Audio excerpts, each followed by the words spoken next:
धमाका होता है, उसके बाद थोड़ी सूरत बताइए क्या देखा आपने? बस उसके बाद चीखू पुकार थी, सब लोग चीख रहे थे, गाड़े मार रहे थे, बस कुछ लेट गए, हम भी लेट गए, पूरी ट्रेन में सब लोग लेट गए कि अपनी जान बचे।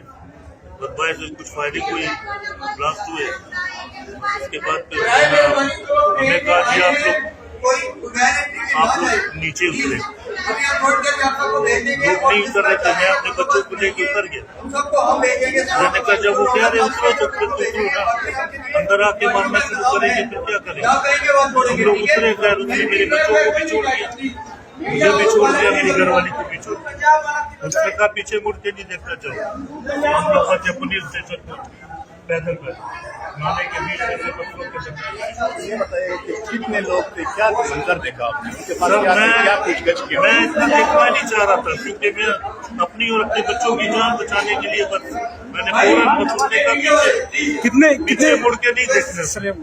उसने कहा पीछे मुड़ के नहीं देखना, फिर हमारा काम था ना पीछे मुड़ के ना देखें। कितने बंदों को अपने साथ ले गए यार ये मालूम नहीं मुझे, I don't know।